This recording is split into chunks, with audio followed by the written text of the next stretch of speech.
Hey everyone, and welcome to Already Cancelled. I am Peter, that is Connor, and we are going to talk about Star Trek The Next Generation, Season 3, Episode 24. It's called Ménage à Troi, and I still love that title. So, full spoilers for the episode. As always, premise of this is that during I'll be honest, sometimes when Picard does his intro to these Star Trek episodes, and the context for why they're in a certain place, it's just such a non-important thing that I just completely forget why they're there. But they're at the Betazoid homeworld. Beta Z. Beta Z, that's it. I was just trying to remember what Ville it was at the end because I knew it was a different Ville. But they're at Beta Z, and basically a Ferengi takes a liking to Mama Troi. He wants to buy her so that she can use her telepathic abilities in trading so that he can, win. Classic Ferengi. And of course, Lexwana Troi just kind of tells him to piss off in a very loud and, very her kind of way. But of course, once the Enterprise leaves, and they leave behind Troi and Riker because Picard suggests that he should have some away time, and they go and have a romantic getaway, or they try to, and then her mother shows up because they're on Beta Z, and then the Ferengi show up, kidnaps all of them, and off they go. So that's basically the premise of the episode. What did you think of Ménage à Troi? It's not that good, to be honest with you, unfortunately. Now, it's got a couple of okay moments, because I think what this suffers from is that it keeps Mama Troi away from Picard too long. Because the best moment of the episode is by far towards the end, when he has to pretend to be in love with her to convince the Ferengi to give her up. That is the moment where it kind of comes back to what it is, or even just, in fact, although that's it, my specific favorite moment, my favorite sort of snipe of a moment in this whole episode, is after they get her back, and Mama Troy's on his lap and all that stuff. Picard goes up to Crusher and says, "Hey, get us back to Beta Z, Warp 9." And it just understates it enough where they don't make a big deal out of it, but he just says Warp 9. Just top full speed. Get there full right speed. Now. Yes, as quickly as we possibly can, because that's where the comedy comes from with these characters. Yeah. And it's not every moment in the episode was bad, because I wouldn't say it was a bad episode. I would just say it's a underwhelming. The word I would use for the most part is dull. Yeah, it's not terrible, it's not like painful, it's not like laughable or anything like that, like some earlier episodes, don't get me wrong. It's just pretty boring for the most part, and I feel like they were aware of kind of what a winner they'd accidentally hit out the park last season with Mama Troy's episode, and tried to recreate it, but intentionally this time, and it just didn't have the same spark to it. It feels like, when someone makes a movie and they're trying, but it's a bad movie and it's hilarious, and it's an atrocious movie and it's fun, but then when they go, "Oh well, you like that, do you?" and then they try and make the same sort of thing again on purpose this time. They intentionally aim for that audience, and it hasn't got that feeling, that soul to it. I think that comparison might be a bit of a stretch, just because once they actually have her and Picard having to interact again, it starts being gold again. So I feel like this is just purely a conceptual issue with the episode, where the choice they made to have her be with Riker and Troi instead of being around Picard. Because the big problem with the episode is that when it's mostly them on this Ferengi ship on their own, is that some of the characters just, Riker, I mean, he sort of like does a bit of chess with one of the Ferengi, but for the most part, he's just kind of sitting at the computer trying to do things with it, and it not working, and it just keeps cutting back to Mama Troi with the Ferengi as she kind of tries to trick him, and that's a lot of the episode. That is a lot of the runtime. There's very little of excitement that happens anywhere. In fact, there's an entire subplot out of nowhere. I was almost thinking it was time for Wesley to go, because I know, I got excited. I was like, "Is this it? Is this it?" Yeah, he's all conflicted because he realizes that he might not actually come back to the Enterprise, because once he's actually graduated Starfleet Academy, they might ship him elsewhere. I was thinking, do you have a backup line for the outro ready and waiting for this moment? For after this episode, and then no, never mind. I don't have to. Not for at least a year apparently. So we'll see. Hey, there could be a time jump in the show. They might not actually make us do a whole season's worth of more Wesley. Oh, they definitely will, those bastards. The big thing is though is that Picard at the end of the episode promotes him to acting, not just acting ensign, but like a proper ensign. So now he has the uniform. That's the end. The ending scene is him walking out, and we get the shot from the feet up. You know, he's all in uniform. It's so bad. It's possibly my least favorite moment of the episode. In that it's like, look how good this is. He's finally earned his colors. I'm like, no, don't buy it. Don't care. Yeah, and of course Wesley's the one who actually figures out the code, because Riker can't access the proper communication system on the Ferengi ship, but he's able to access something to hide something in the static. And I was thinking he was going to use Morse code. It actually is just the beat to the song that was playing at the ceremony at the start of the episode. Yeah, that was a bit of a I get, okay, maybe Morse code, maybe the Ferengi might notice it was a code, they might recognize it, maybe. So I get why not, but this song that happened to be playing, that, oh yeah, they'll definitely recognize that. That felt ambitious on Riker's part. Yeah. Also, Riker and Troi's clothes. There's a reason why this show very rarely has them not wear the uniforms, because whenever they put them in civvies, like the choice of outfits leaves something to be desired every time. Yeah. At least they were in clothes for most of it, though. He had this ridiculous baggy shirt thing. She had this weirdly designed dress. Yeah, there's a section where when they beam up to the Ferengi ship where Troi and her mother are both naked for a bit. Because women don't deserve clothes, according to the Ferengi. Yes. That's basically it. Because there's a Ferengi character, there's a doctor who just wants to do experiments on her and try to figure out if he can duplicate the telepathy, as opposed to... Yeah, apparently their abilities don't work on Ferengi. Yes.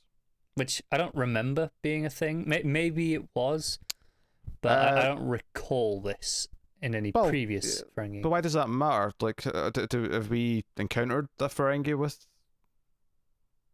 Troi's mother? Is it just the telepathy that doesn't work then? Like, or is it, because I thought it was presumed it was the entire thing, like the empath reading as well. I don't know. But maybe it's just the telepathy. It might not have came up before. I don't know. I didn't necessarily give it that much thought when they mentioned it. Yeah. Fair enough.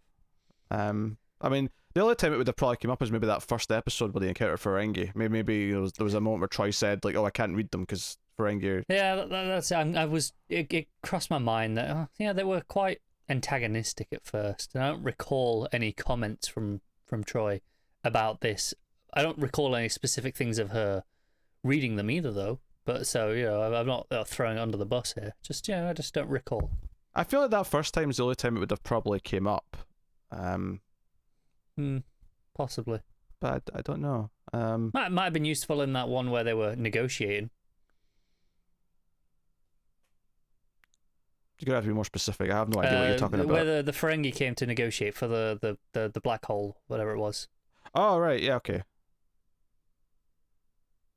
Could have been useful there. Yes, but she didn't. But I don't recall it in there either. So I don't know. Maybe this has been a thing and I'm forgetting.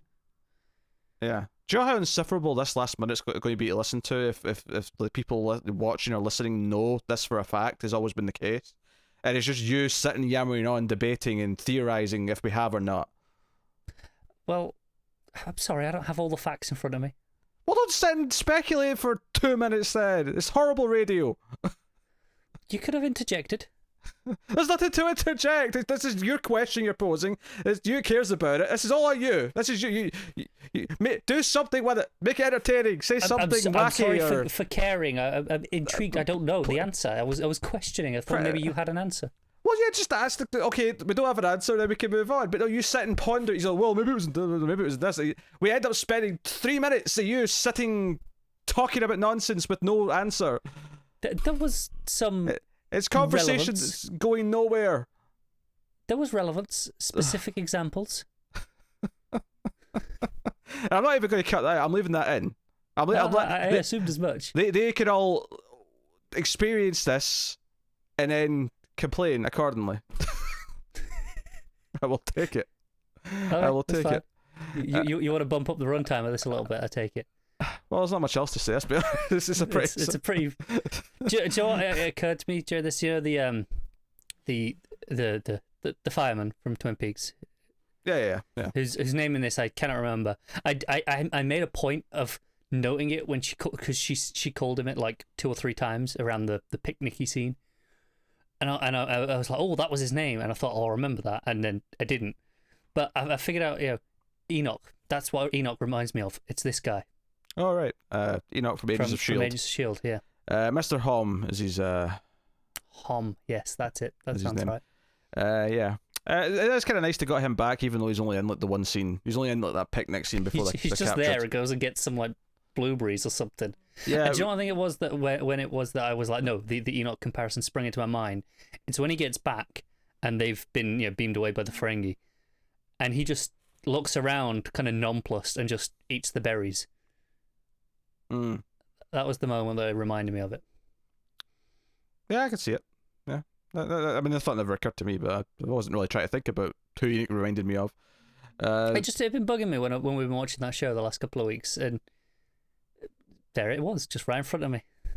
Yeah. It's a pretty ho-hum episode. I mean, it's pretty dull. There's not a lot of interesting stuff to talk about. The Ferengi bickering with each other about whether or not to dissect. Because don't get me wrong, there was excitement. Because like I say, the best part is Picard doing his poetry. When he pulls out the sonnet, this is fun. Which is very Patrick Stewart. Because basically her whole plan is, because Troi leans over and says, I think her plan is for you to fight for her, to sort of like win her away from the Ferengi. And he's like, and there's this moment of like hesitation and realization where he's kind of like, okay, I can do this. And then the first couple of bits, he's like just off the cuff, and it's really awkward. And then he's just like, I know, Shakespeare, that'll do it. And, so I wonder if, because obviously during the lockdown, Patrick Stewart's been doing a sonnet a day. Mm-hmm. I wonder if he's gotten to this one yet, and if he has, if he just posted this clip instead of doing it that day. Wouldn't blame him. Yeah. I mean, that moment kind of makes the episode worth existing, because it's a genuinely exciting little moment from a comedy perspective when you realise what he's about to have to do. So that's all very entertaining, but unfortunately that's the last 5 minutes of a 45-minute episode. And I mean, the start off was fine because it was just sort of starting to build, and like Picard, I love Picard like making an excuse because he's talking to like the guy running this convention or whatever it is, and he's walking away, and like she's trying to like run away from the Ferengi who's trying to hit on her, and Picard's like, "Oh, I'll talk to you later, but I was just about to show this gentleman here our new," and he sort of looks around and he's like, the mechanisms and the doors and the turbo lift are new and advanced. We're going to show him. and Data's learning because he doesn't correct him. He doesn't question it. He just, because he says, me and Data are going to show, and Data just walks along with him, doesn't say a word. Yeah. He's getting the hang of this. Even this guy who has no context for this just kind of, either he actually is genuinely excited by these door mechanisms, so he's just like, oh, door mechanisms, oh, that sounds great, or he gets it and he's just playing along because he's not going to ruin it. Yeah, I can't help but feel if this random guy picks it up and Data kind of gets what's going on, she might be getting something with those powers of hers. That maybe this isn't quite what he's meaning. That's true. I mean, I guess it depends. Like, does she hear things while she's talking? If that makes sense. Like, like how much like it's one way at a time. Does she have to like focus on something to like listen to them? Because I don't get the impression she hears like everyone's thoughts at the same time, like around her. Seems a bit more. No, she obviously is conversational in it, so she can direct it and pick up from a specific point. But I don't know if she picks up everything at once and just tunes it all out like background noise, like our ears do, or if it is just she has to actively focus. Yeah, like the Betazoids have that thing growing up like Superman where it's overwhelming and they hear everything and they have to learn to tune it out, or is it more of a you have to sort of pick your lane and focus on it kind of thing for a bit? Yeah, I don't know. But the point I'm making is that if she's actively talking and having a conversation and listening to them talk back, she's not necessarily listening for the thoughts at the same time. Is I guess what I was trying to get at. Yeah, you could be right.